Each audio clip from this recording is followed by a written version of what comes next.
이어서 미왕사 괴부를 발표를 하겠습니다. 미왕사는 저기 해남에 있죠? 거기는 참 자주 갔습니다. 이게 이제 그 미왕사 괴부 통도사에 걸려 있을 때 이렇게 조사하면서 찍은 건데, 국립박물관에도 이렇게 그 괴부를 전시를 가끔 하는데, 거기는 이제 괴부를 걸기 위해서 설계된 공간이 아니라 이렇게 볼 수가 없어요. 저는 이 미왕사 괴물과는 아주 특별한 관계를 가지고 있습니다. 그냥 참고로 이게 이제 그 후불탱에 가습이 그려져 있는데, 이 위가 아까 그 구멍 뚫린 거 비슷하죠? 제 머리에 혹시 구멍 안 났어요?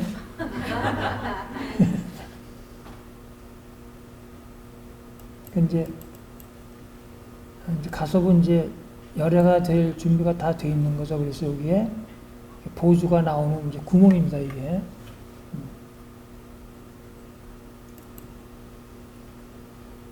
이거는 이제 용수판인데, 제가 용 연구를 엄청 많이 했거든요. 여기 보면 다 제일 연기싹이잖아요, 그죠? 여기도 그렇고, 여기. 이것도 지금 이렇게 참 희한한 게요.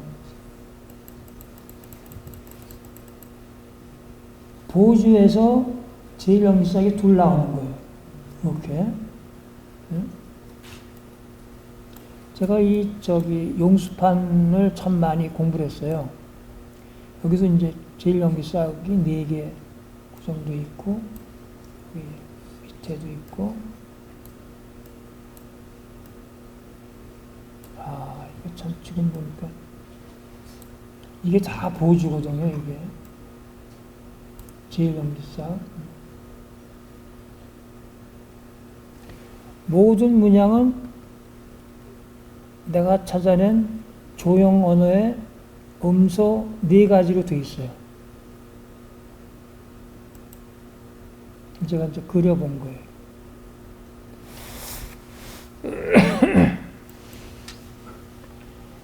자, 이제 미왕사 괴물의 포스터를 제가 오래전에 집에 이제 안방에다 이렇게 붙여놓고 매일 봤는데, 제가 이 부처님을 관심을 갖게 보는 이유는 이 미왕사 괴물의 얼굴이 불화에 그려진 얼굴 중에서 가장 우수에 잠겨있는 얼굴이에요. 그러니까 중생들을 불쌍히 여겨서 이런 그 우수에 잠긴 얼굴인가 그래서 늘 봤는데, 한 번은 이게 그러니까 이걸 연결이 되는 거를 보는 거예요, 이게. 그래서 이게 사실은 머리칼이 아니거든요. 석가열의 부처님이 머리카락이 있을 리가 없잖아요. 다 삭발하니까. 그래서 제가 이발을 시켜드렸어요. 이번 되게 연결이 되고, 위에 아까 그 가섭하고 비슷한 여기 이제 보주가 나오는 거예요. 여기서 하나가 나와서 뿅 하고 올라갔어요. 이제 이해가 되세요? 이 보주가. 근데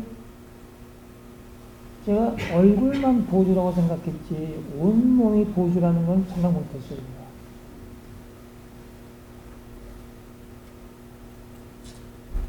근데 이거는 이제 단청.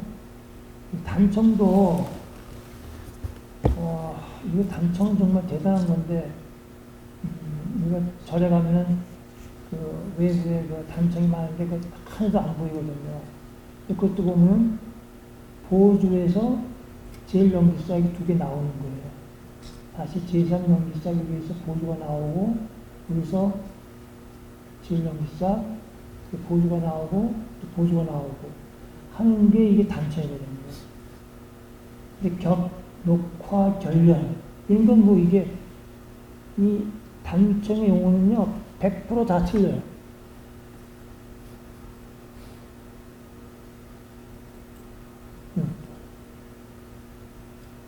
간단한 것도 있고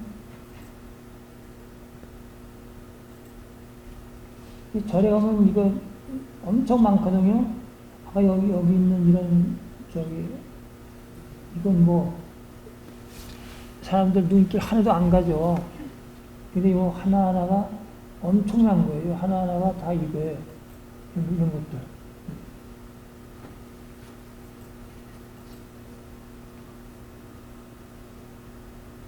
제가 한번 그려본 거예요. 이렇게.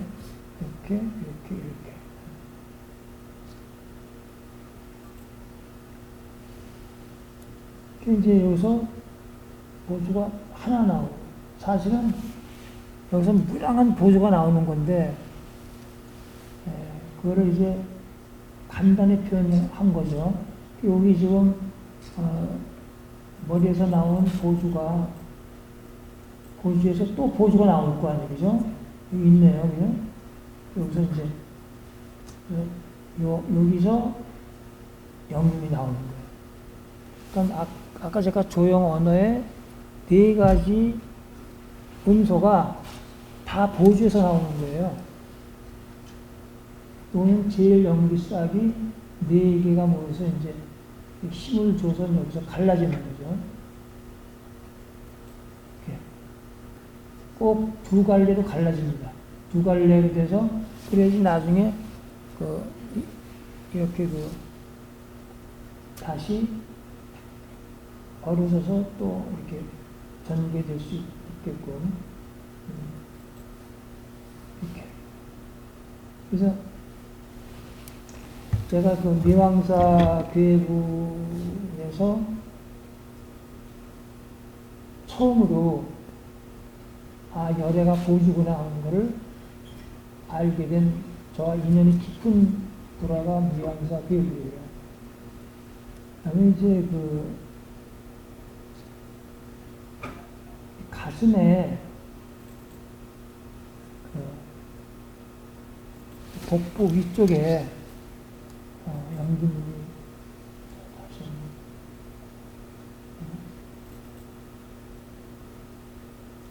자, 여기서 지금 밑에 엄청난 게 나오죠, 지금. 이게 다 연기물이에요. 그러니까 이 밑에다가 결집을 시켜요. 강력한 힘을 주어서 열애가 화생할 수 있도록. 이것도 이제 제작 부족한 거를 나중에 보여드리겠습니다.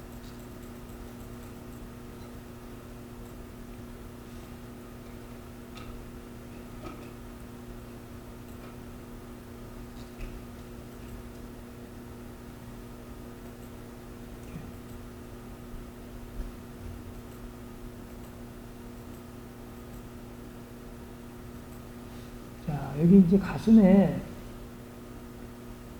이렇게 보면은 뭐가 뭔지 모르죠? 그죠?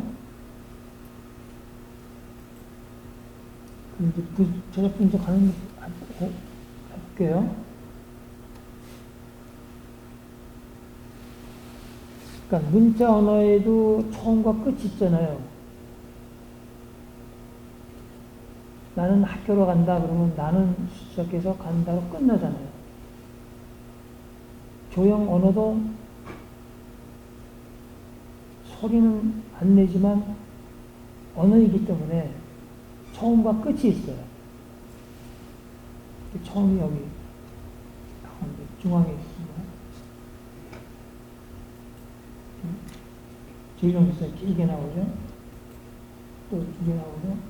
사이에 제일3은 요거와 요거 사이에 또 길게 나오고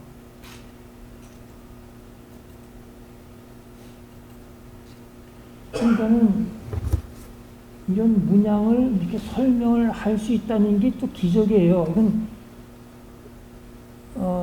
조형 언어를 모르면은 설명이 안 돼요. 또 이렇게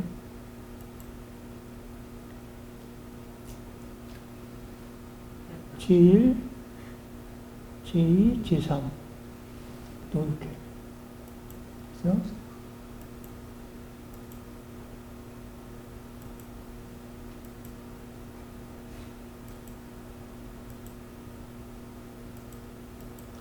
보조가 또 있다. 그래서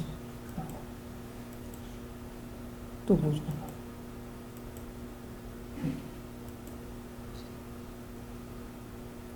그래서 시작해서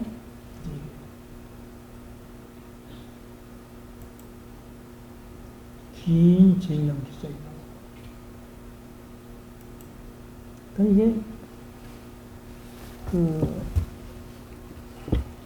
복잡해도 단순화시키면 전부 네 가지 음소로 귀일이 돼요. 자, 여기 보세요. 제가 이게 채색, 이 부분을 제가 잘못했어요.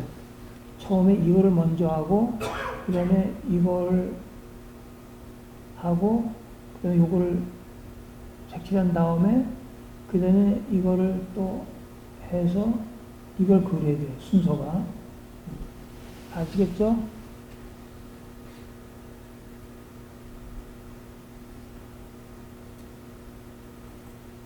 이것도 마찬가지죠. 이게 드려야지 알지? 그냥 가만히 있으면 모르겠어요.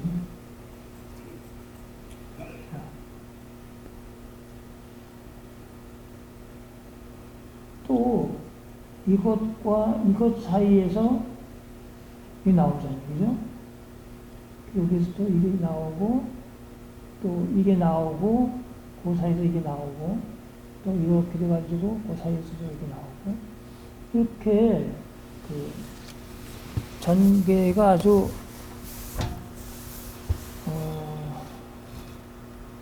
정확하게 이루어지고 있습니다.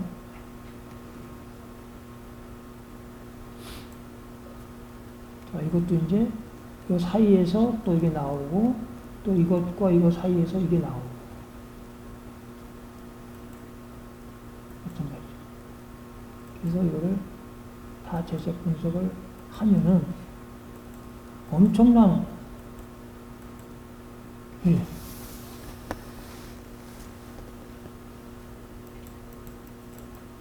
아까 봤을 땐 뭐 이게 뭔지 몰랐는데 엄청나잖아요. 맞아요. 다 됐어요. 전체를 다 재색 분석을 했습니다. 그러니까 이런 걸 할 때마다 어떤 그 기쁨이라는 게, 내가 찾은 그 조형 원리가 틀림없구나 하는 걸 이제 확인하는 거죠.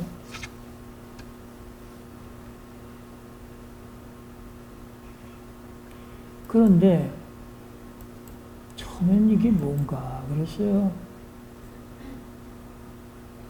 자, 앞서 제가 재색분석한 게 이 부분이에요. 이 부분. 이거. 근데 이걸 보니까는 제가 이제 무량보주라고 부르는데 무량한 보주는 용어가 되게 어려우니까 제가 무량보주라고 이제 이름을 지었어요. 근데 이렇게 보면은 무량보주만 보이는데 가까이 보면 안 그래요.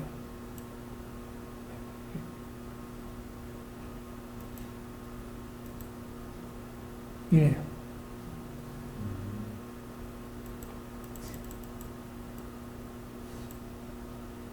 이렇게 되어 있어요. 요것이 이제 제가 얘기한 무량보주인데, 보주라는 거는 중앙에 하나 있고, 주변에 이렇게 있고, 또 그 다음에도 있고, 그 다음에도 있고, 그래서 무한히 확장돼요. 예. 보조의 그 속성이라는 게. 그 다음에 여기에 이제 이렇게 하나 있는 것도 있고, 근데 이거와 이것은 같은 값이에요. 이건 좀 어려우니까 이렇게 해서 채색을 하는데, 의외로 이게 시간이 많이 걸렸어요. 그래서 이걸 왜 이렇게 했을까? 왜 이렇게 했을까? 그게 이제 중요한 거는 채색을 하는 것도 중요하지만 채색하면서 생각이 쌓이는 게 굉장히 중요해요.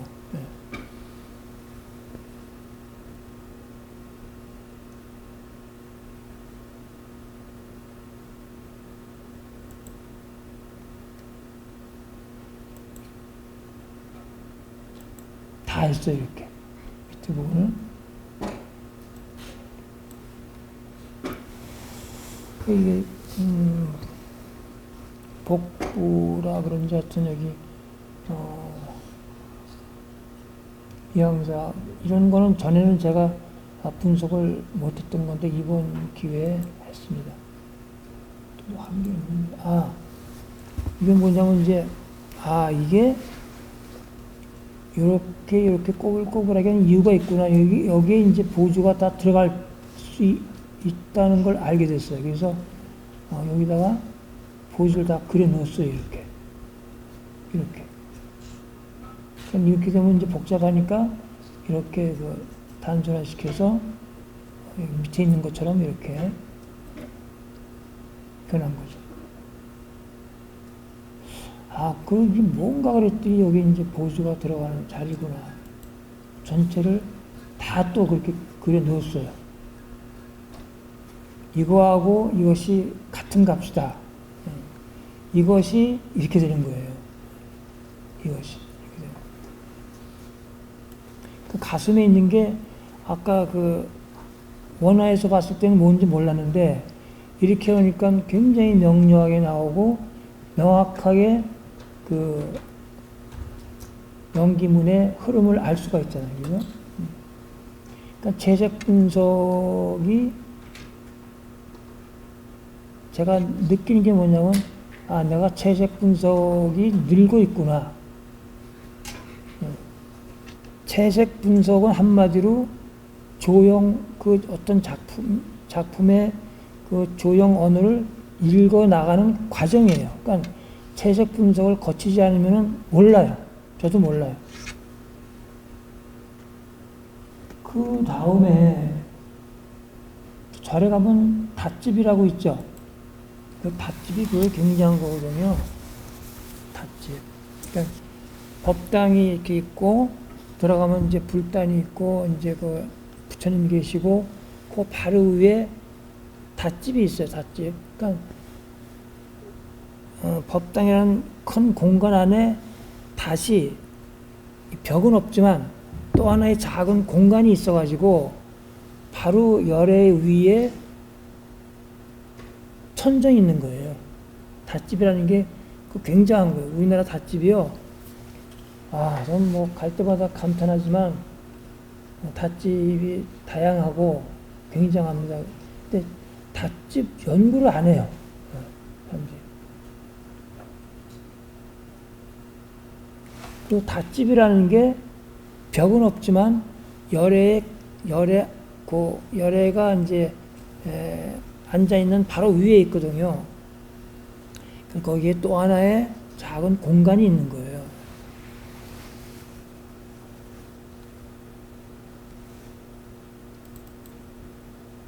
근데 이 미왕사인 경우에는 이걸 닷집이라고 해줘. 하여튼 뭔가 같은 다른 데도 없는 여기 이런 게 있고 여기 또 제1연기싹 이것도 제1연기싹이에요. 그죠? 여기에 또 이제 이렇게 이제 마저 해야 이제 이것이 뭔지 알 수가 있어요.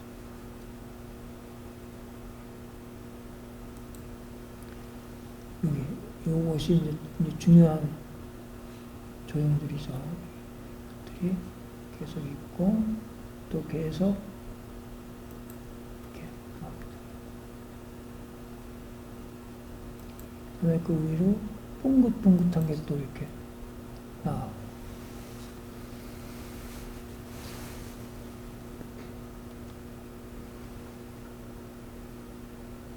그다음에 여기서 이렇게 또 있고, 그래서 이제 연기문이 나오죠. 어디서 나오는 거예요? 아까 제가 이발시킨 그 열의 그 보주에서 나오는 거죠.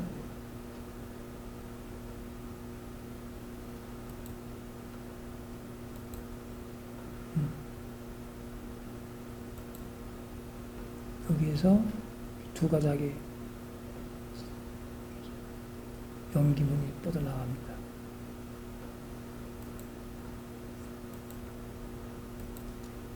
뭐 무한히 뻗어나가는 거죠. 일종의 이건 태극 문양 같은 거예요. 이거는 태극 문양. 그래서 도대체 이거 어디서 나오는 거냐? 보여줄로 그려놓았죠. 보여줘서. 일단 연기 화생론이라는 건 뭐냐면요. 지금 부처님이 계시고 제일 밑부분에 강력한 연기문을 그 집결시켜서 아주 강력한 바탕을 만든 다음에 열애가 화생하잖아요. 그 화생한 열애로부터 또 이런 연기문이 발산하는 거예요. 이렇게 강력한.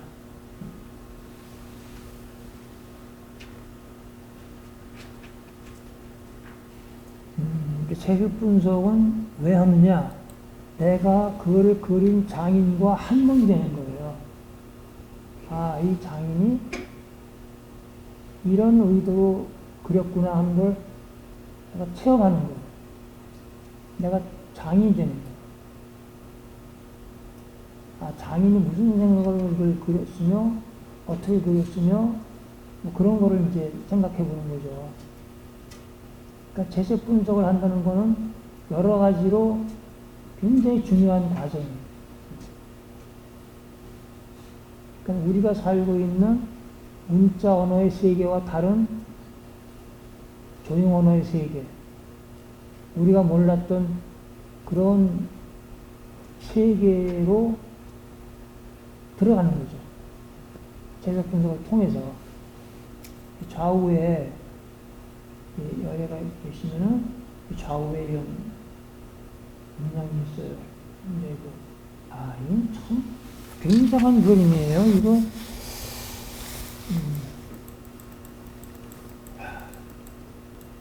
굉장하지 않아요? 굉장하지 않은가 보다. 감사합니다. 이렇게 이제 그려보는 거예요. 그러면 제가 찾아낸 원리가 그대로 있잖아요. 이렇게.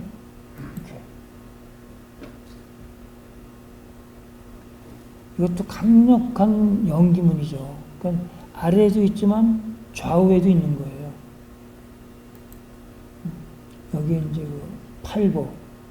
팔보도 도교 팔보가 있고 불교 팔보가 있는데 그 팔보 그림도 여기 있습니다. 이제 그 하단 부분을 한번 볼게요. 얼마나 그 하단에다가 아까 거의 아래쪽 부분 이렇게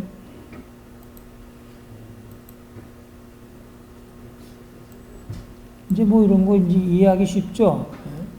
여기 이제 여기에서 팔보가 지금 화생하는 거예요, 지금. 강력한 팔보라는 건 강력한 이렇게. 그러니까 장인의 의도를 따라가는 거예요. 동시에 연기문의 전개 원리를 확인해 나가는 거예요.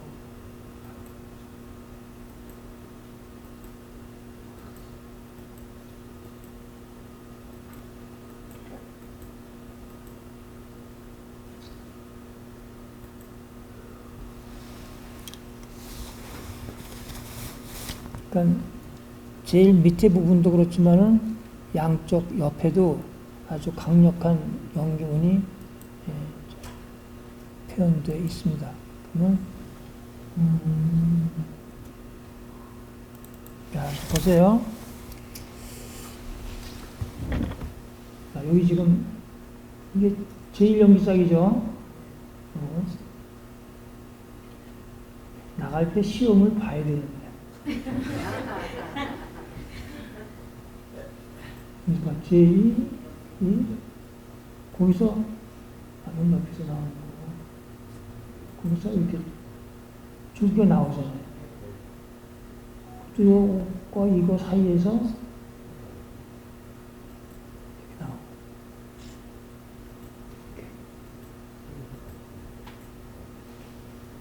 그래서 이것과 연결이 되죠. 우리가 이걸 연꽃이라고 그러지만은 연꽃이 아니에요.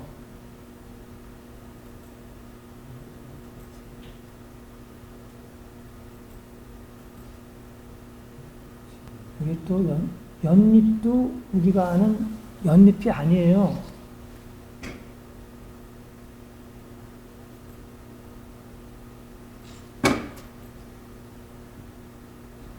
지금 이거는 이것과 이거에 갈려서 나오는 건데 이제 연잎 모양에 가려서 하고 있는 거죠.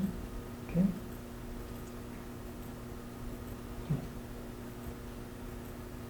이렇게 그 미형사 아랫부분에 이렇게 연기문을 집중시켜서 이제 열애를 발생시키는 거죠. 여기 연꽃에 이거 있죠? 이게 다 보조입니다, 이게. 그러니까 이렇게 강력한, 요거 끝에도 보조가 맺혀 있잖아요. 연꽃이 이렇게 될 수가 없잖아요. 이렇게 강력한 기운을 집중시켜서 열애가 활성하도록 하는 거예요. 발가락도 보조화시켜요. 제2명주성으로.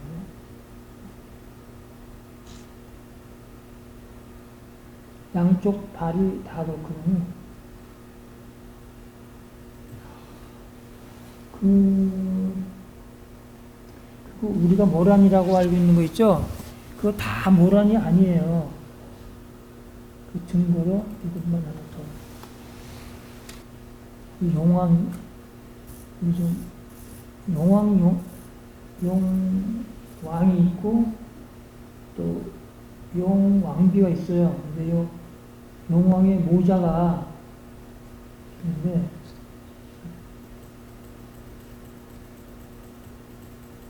이렇게 이런 높은 상징성을 가진 이런 그림을 참 그렸다는 게 대단한 거예요. 요거를 한번 제가 분석을 해볼게요.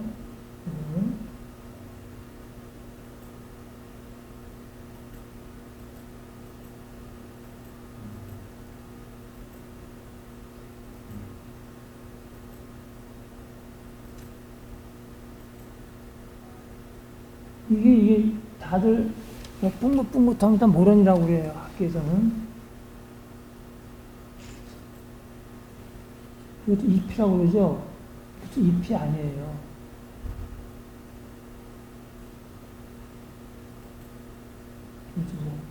그러니까 이 용왕의 모자예요.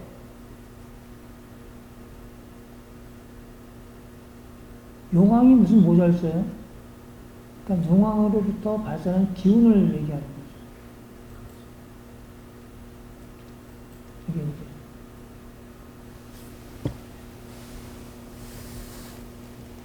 그러니까 이렇게 뭐라는데 이게 굉장히 중요한 건데 제가 이제 모란이 아니라는 거를 증명하기 위해서 고궁박물관을 참 여러 번 갔고 그 다음에 이제 모란이 아니라는 걸 결정적으로 찾아낸 게 왕릉에서였어요. 제가 경주에 있을 때 그 시리즈 논문을 썼거든요. 그러니까 신라 왕릉을 다 조사하고 쓴 제가 최초의 논문인데, 그것이 이제 고려 조선에 계속 돼요. 그 왕릉의 그 제도가. 그래서 경주에 있으면서도 서울의 왕릉을 조사를 많이 했는데, 이제 왕릉에서 그 모란이 아니라는 거를 이제 그 알아내게 됐습니다.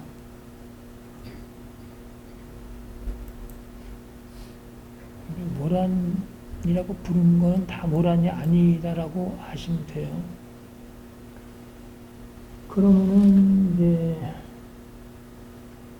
결론. 제가 이제 아까 성덕대왕 신종하고 괴불이 같다 그랬잖아요. 신종 안에 무량한 보조가 들어있죠. 그러니까 너무 크게 하면 또 사람들이 못 봐요. 조그맣게 그리면 알아보는데, 성덕대왕 신종이라고 하는 그 신종 자체가 보조 안이에요. 보조 안에 무량한 보조가 있어, 그 제가 다 그렸잖아요. 거기에 제3명기싹이 있고, 그것이 이제 좀 아름답게 조용화돼 가지고 신종의 표면을 만들어내는 거예요. 조금 어려운데 이야기가. 그래서 이제 열애도 같은 보주니까 신종의 그 종신 몸도 보주고 열애도 보주니까 같은 맥락이죠. 그래서 제가 이제 이걸 윤곽을 그리고 또 이걸 하염없이 그려놓기 시작합니다.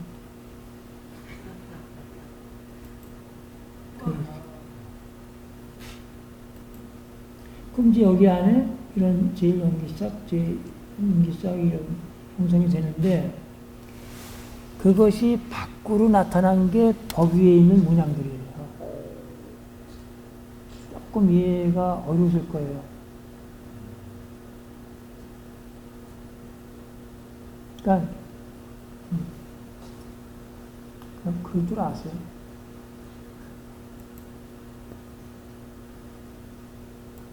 그래서 이제 그냥 제가 이제 이런 거를 이제 그려가지고 이것이 이제 음관 소리하고 관계가 없는 거예요. 음관이라는 게 제가 보조관이라고 그것도 과정이 있습니다. 그럼 이걸 통해서 이 보조가 나와서 그러한 보조가 나와서 대우주의 가족차기에서 만물을 생성케 한다. 그런 게 이제 연계화생론의 이제 결론인데, 하여튼 이제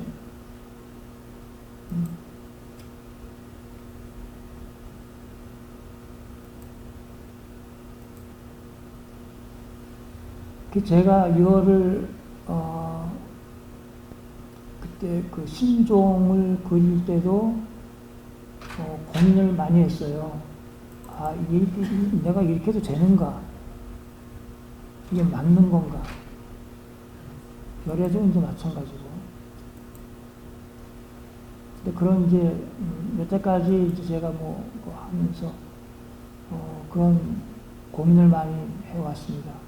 근데 이제 이런 거를 또 알게 된 거는 그 중세에 이런 상아로 만든 이제 십자가 여기 있는 장식도 있어요. 그러니까 여기 있는 게 다 보주인데, 이 보주라는 건 보배로운 구슬이잖아요. 근데 이 보주를 제가 발치고 나니까 보주를 표현할 수 있는 용어가 없는 거예요. 그래서 옛날 사람들이 그냥 보주라고, 보배로운 구슬. 그래서 우리 동양에는 이제 보주가 많으니까 서양에는 보주가 없겠지. 좀 무식하니까 서양에는 없겠지. 그랬더니 더 많은 거예요. 근데 이제 서양에서는 뭔지 모르니까 주얼리라고 해요. 주얼리. 네? 똑같아요. 보주라는 거 부르는 거랑 똑같은 맥락이에요. 그러니까 서양에도 그 문양이 그 조형 언어의 전개 원리가 우리나라 거고 똑같아요. 똑같으니까 제가 풀죠, 서양 걸. 발음은 못 풀죠.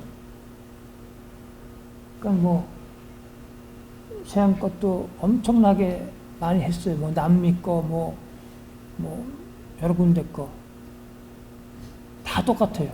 그래서 이제 조형 언어가 인류의 공용어구나 그런 걸 이제 알게 됐습니다. 그래서 이거를 이제 전체를 하기가 제작품 정의가 난 여기에는 별로 관심이 없잖아요, 그죠? 이게 관심. 여기에서 예수가 화생하는 거예요, 지금. 강력한 이 연결이 있어요. 이 부분만 제가 이제 그랬더니 선이 아니고 보주를 이루어진 거예요. 얼마나 나가 놀랐는지 모르죠. 왜냐면 이런 거 처음 봤거든요. 이게 저한테 큰 도움이 됐어요. 그래서 이거는 이건 이제 왕보주죠.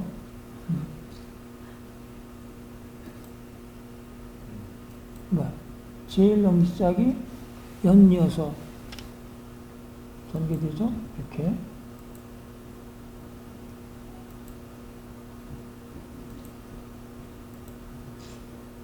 이것도 여기서 이렇게 가고 이렇게 가고 또 이렇게 가고 이렇게 가고 양쪽 사이에서 또 제3 연기짝이 됩니다.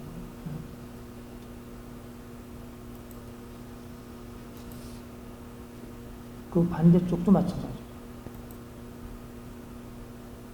다 보주에서 나오죠. 이렇게.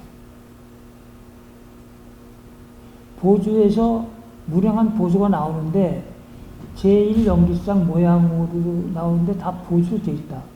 이거는 나로서는 굉장히 충격적이에요. 나로서는.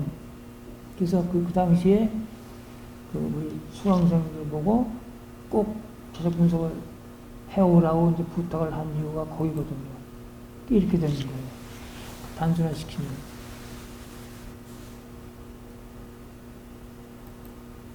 또 밑으로 좀 이제.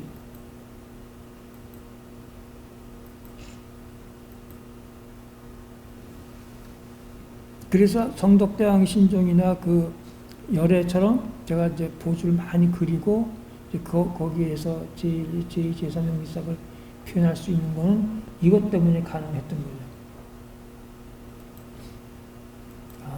이거 대단한 작품이에요.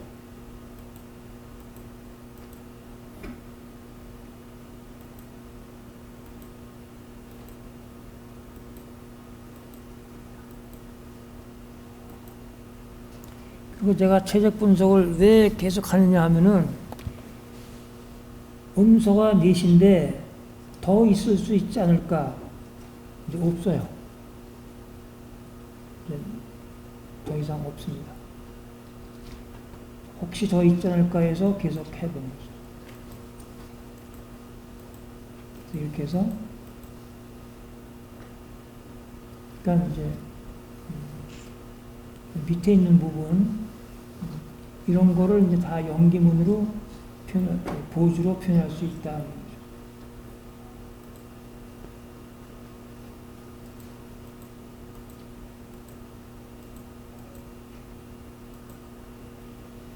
이거 이게 비잔틴 거거든요. 그러면은 율곡사 괴부를 한번 보겠습니다. 그리고 제가 고마워야 될 사람이 이제 불교 성보 문화유산 연구원에 있는 허상호 군이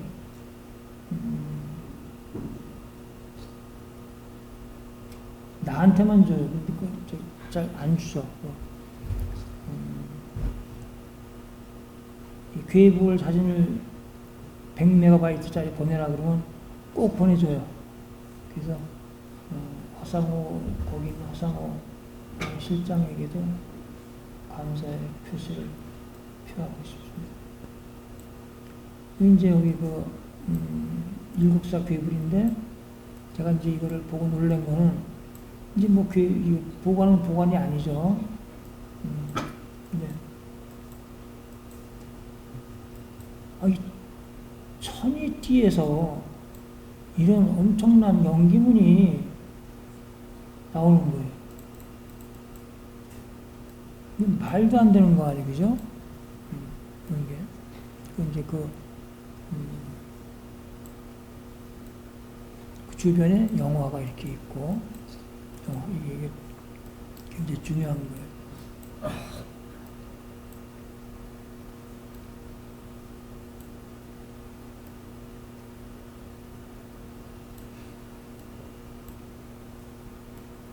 이것도 양쪽에 영화가 있어요, 이렇게.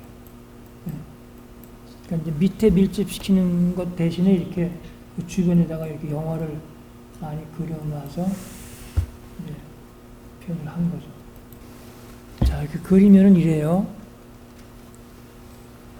이것도 이제 해봐야지 아는 거죠. 재적 분석을 해봐야지 이제 두 가닥 나오는데, 이렇게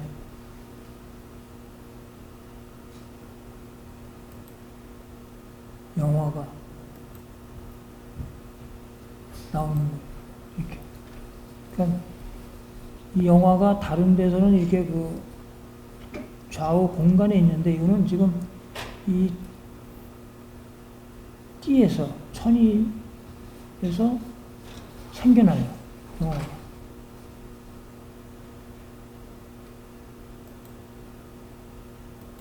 이렇게.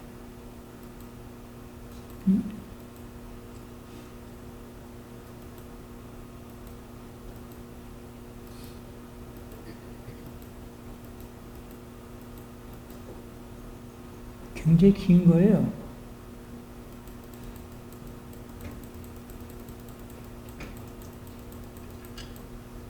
자.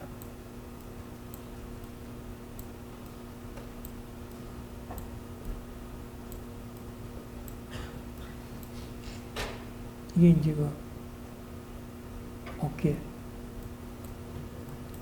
어깨에서부터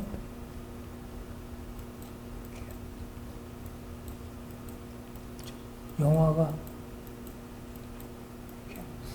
발자는 띠에서 이게 나올 수가 없잖아요.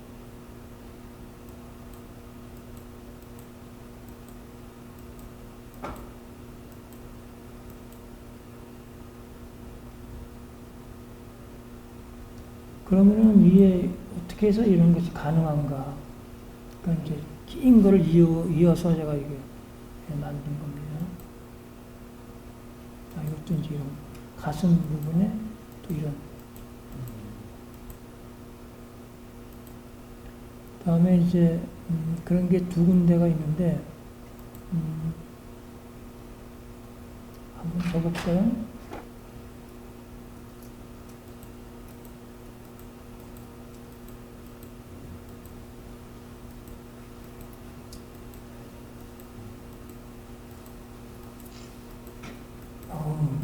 좀 어떻게 이런 거를 옛날 장인들이 그렸는지.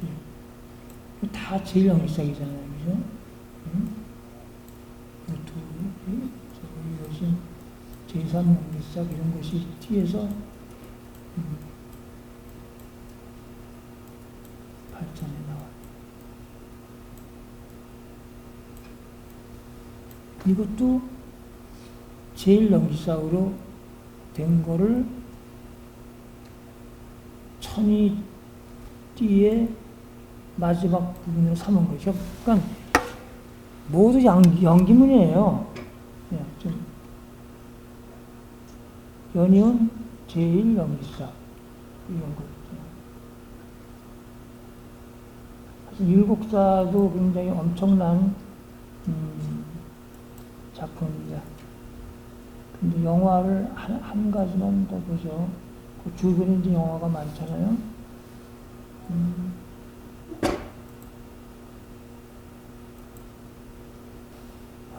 이게 뭐 하나하나 일일이 하려면 굉장히 시간이 걸리지만 하여튼 여기는 보주의 모티프가 많고, 이 잎도 현실에서 보는 잎이 아니에요.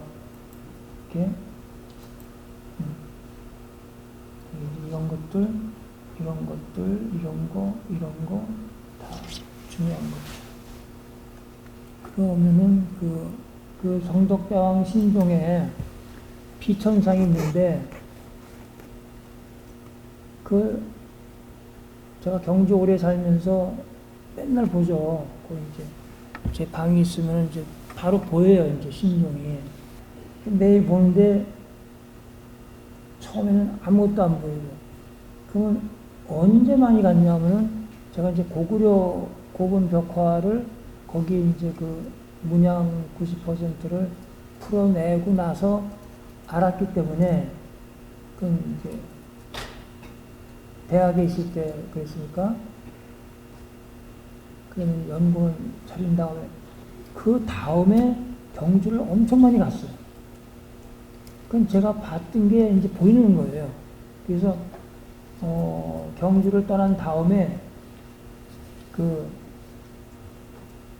서울서 경주로 자주 갔죠. 보이니까 이제. 그래서 비천도 이제 그 천이가 있는데, 끝을 보면 다 연기문을 드러내요. 그치? 그게 천이가 아닌 거예요. 그러니까 그거와 이것이 맥락이 같은 거죠.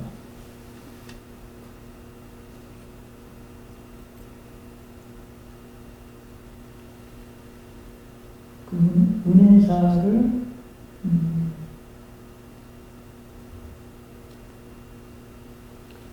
은혜사 괴물도 보세요. 밑부분이 굉장하죠. 네, 화생시키기 위해서. 그다음에 또 이 양옆에 또 영화를 둬서 열을 화생시키는데, 하여튼 이 밑부분이 굉장합니다. 그 밑에 보세요. 제1연기사 사이에서 이게 나오죠.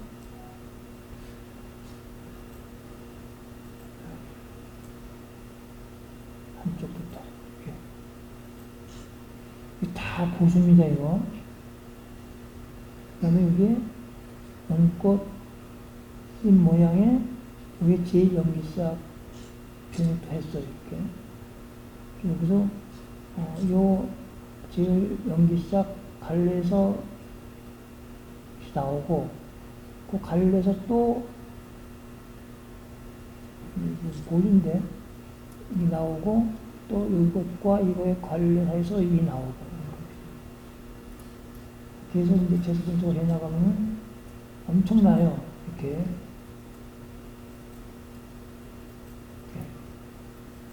그럼 그 전개 원리에 맞춰가지고 빛에다가 일집을 시킵니다. 이렇게. 굉장해요. 그럼 이렇게 양쪽을 이렇게 해놓은 다음에, 또 이제 양쪽 같은 방향으로 빨리 해서,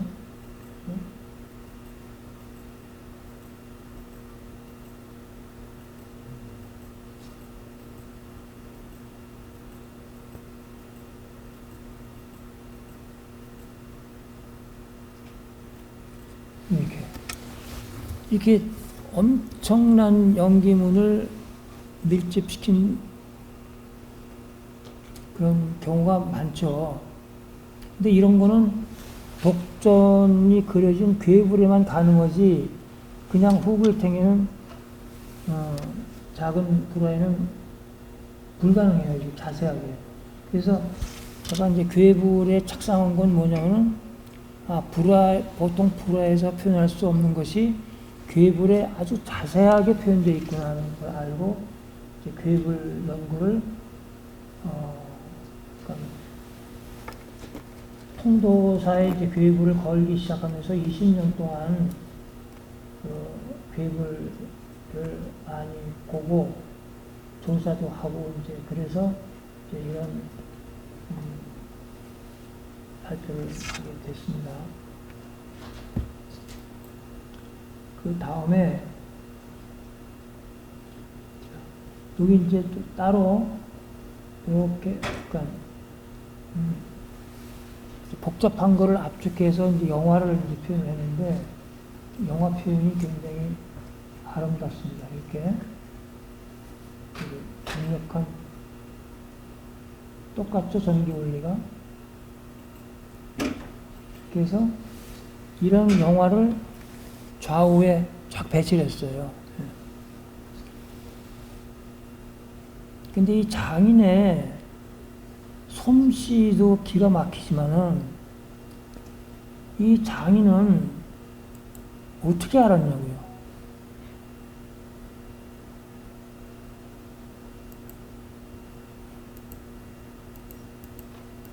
왼쪽도 마찬가지.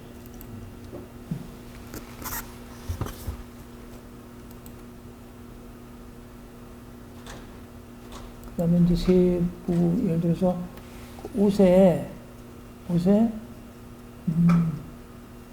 둥근 무늬가 있어요. 그 둥근 무늬는 다 보주입니다. 이런 게 이제 그 법 위에 여러 군데 있거든요. 이게 다 보주입니다. 일종의 보주의 세계예요. 보주 안에. 이것도 마찬가지고.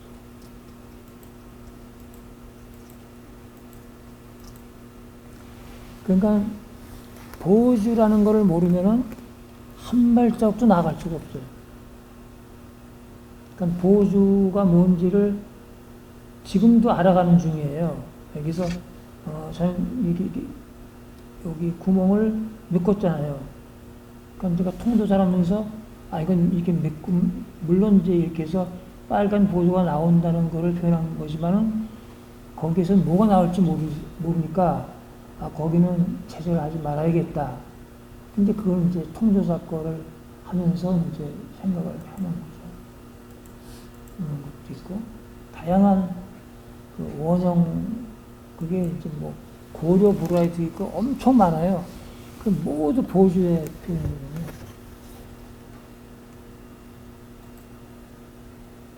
제가 일본에 좀 오래 있었고 또 그 후에도 뭐 자주 가고 최근에 제가 일본에 제안을 했어요. 내가 가서 강의를 한번 하고 싶다. 전에도 이제 뭐 와사 대학이니 뭐 데스카야마 대학, 규슈 대학 그런 데 가서 강의를 많이 했지만 그때는 제가 이제 보주라는 거를 완전히 모를 때죠. 그래서 내가 꼭 하고 싶은 게 있는데 보주가 뭔지를 설명을 하고 싶다. 이번에 가서 이제 보주라는 얘기는 안 하고 이제 작품 몇 가지를 이제 강의를 좀 하고 싶다. 이제 그런 연락을 주고받다가 그게 이제 무슨 사정이 있는지 하여튼 연락이 끊겨서 제가 전화를 했습니다. 해서 추진하지 마라.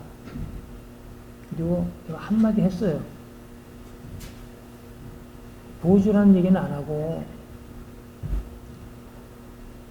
일본 문화는 보주를 모르기 때문에 그렇게는 말 안 했지만 보주를 모르기 때문에 앞으로 나아갈 수 없다. 그 얘기를 제가 했어요.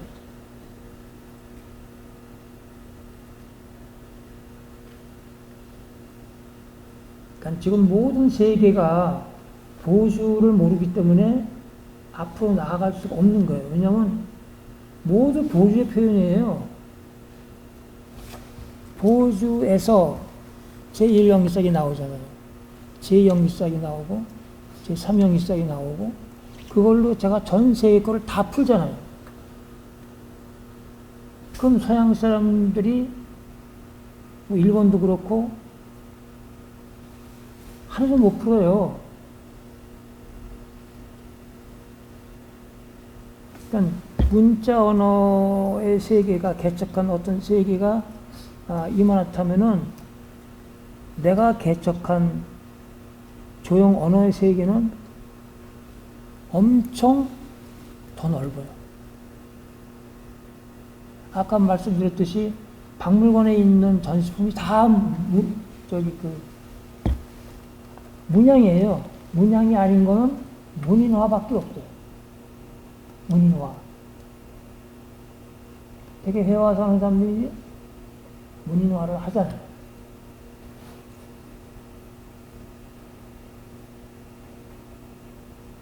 거긴 보수를 몰라도 돼요. 좀 그건 굉장히 한정된 조선시대의 문인화밖에 없잖아요. 그죠? 그래서 그 이외에는 다 문양이거든요. 도자기도 문양이고. 자, 그럼 이제 결론을 말씀드리면은, 아까 제가 열애를 전부 보주로 메꿔서 거기다가 제1연기싹, 제3연기싹을 제가 다시 표현했잖아요. 그것이 이제 결합을 해서 갖가지 연기물을 만들어내잖아요. 그것이 밖으로 나타내서 그 법 위에 표현된 거다. 그건 정말 이해하기 어려운 거예요, 여러분. 무시해서가 아니고, 제가 수많은 그런 거를 분석을 하고 고민하면서 알아낸 그런 과정이 있기 때문에 그건 이제 어렵습니다. 근데 제가 도자기 연재를 2년 동안 한 적이 있는데, 고려 청자를 2년 동안 연재하면서 신문 전면에다가 연재하면서 이미 거기에서 그런 걸 썼어요. 그러니까 도자기 연구자들도 보주를 모르면은 도자기 연구가 안 돼요. 그 알기 때문에 제가 혼신을 다해서 그걸 연재를 했는데, 도자기 그러면 막연하잖아요. 그래서 이런 만병이라는 말이 생겨납니다. 푸르나 가타. 만병이라는 거는 가득 찬 병이에요. 가득 찬 항아리. 근데 뭘로 가득 찼는지는 정의를 내리지 않은 그런 용어예요. 그냥 가득 찬 병. 만병이에요. 많이 가득한 만이거든요. 신문사 연재할 때 했더니, 이제 기자가 만병을 딱, 요새 인터넷 하면 만 가지 병이라고 보는 게 나와요. 만병으로 막 바꿔놓고 그랬어요. 근데 만병이라는 거는 보주나 같은 의미예요. 그러니까 보주가 어려우면은 만병을 알면 돼요. 그런데 만병도 보주를 모르면 안 풀려요. 일본의 안도요시카는 만병은 알아요. 근데 보주는 모르는 거예요.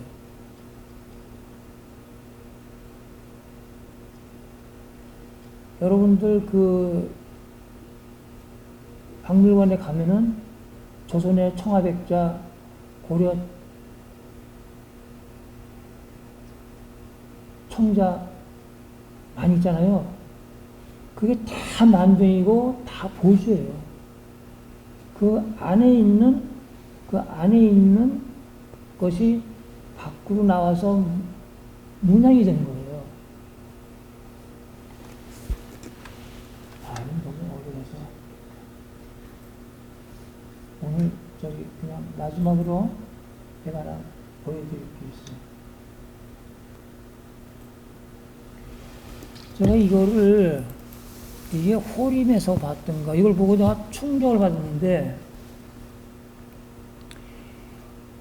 이런 도자기가 있어요. 이게 보주잖아요. 그럼 이 속에 있는 물이 밖으로 나가서 문양이 된 거예요. 그래서 내가 주장하는 거를 알려주는 게 바로 이 작품이에요. 그래서 제가 놀래가지고 이거를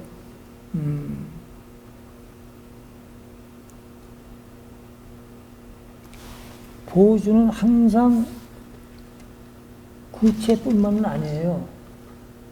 사각형도 보여줘요. 사각형도 있고 형태가 여러 가지가 있어요. 육면체도 있고. 근데 지금 이 도자기를 보고 내가 정말 놀라운 거는 이 속에 원래는 물이 들어있어요. 물. 그래서 불화에도 큰 보여주를 그려놓고 이제 막 바다가 나오는 게 있는데 불화 연구자한테 물어보면은 보여주를 모르니까 설명을 못해요. 또 이제 그 관경 변상도 보면은 제일 위에 큰 보주가 있고 거기에 이제 파이프라인이 쭉 여러 가닥이 내려와 가지고 이제 그 연못에 물을 대거든요.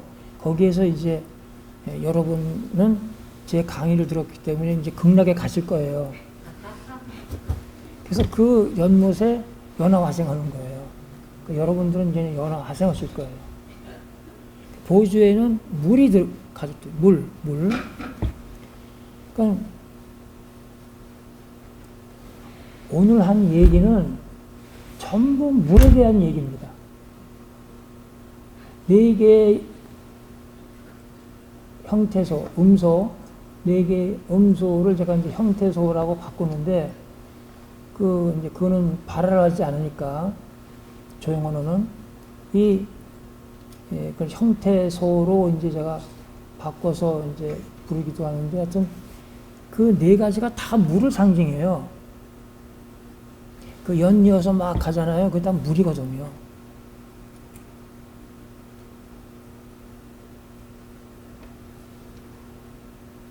그래서 모든 도자기는 접시도 납작하지만은 공간이 있잖아요. 그죠? 그것도 이제 표면에 연기분이 있어요. 이렇게. 전부 다 그 안에 물에서, 그러니까 물이 형상화돼서 나온 게 제1연기싹, 제2, 제3연기싹으로 되는 거고, 그것을 중심으로 구상화된 연기문들이 있어요. 그러니까 현실에서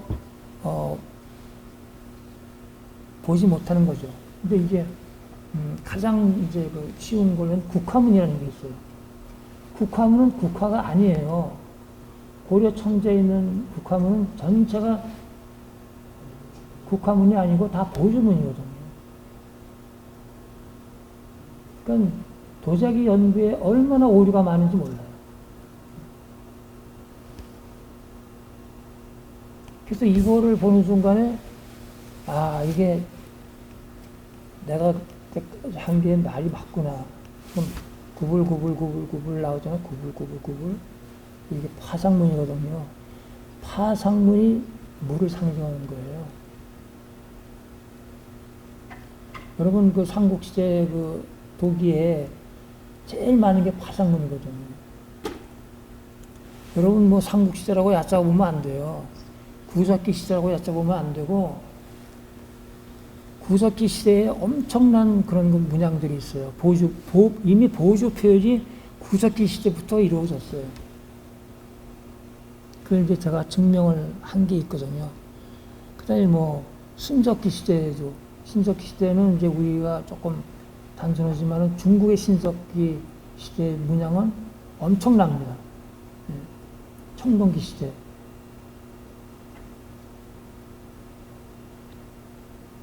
그래서 그 밀레투스의 그 이오니아식 그 기둥, 그리스의 기둥이 그 이오니아 지방에서 나온 거 아니에요. 그러니까 터키가 이제 그리스의 그 속국이었으니까 거기에 이제 그 밀레투스 학파의 그 탈레스가 이제 BC 7세기에 그리스 서양 철학의 아버지라고 하는 탈레스가 만물의 근원은 물이라고 그랬거든요. 하지만 구체적으로 그건 체화시킨 게 없죠. 제가 지금 연구하고 있는 것은 물에 대한 연구예요. 오늘 얘기한 모든 것은 물에 대한 얘기입니다.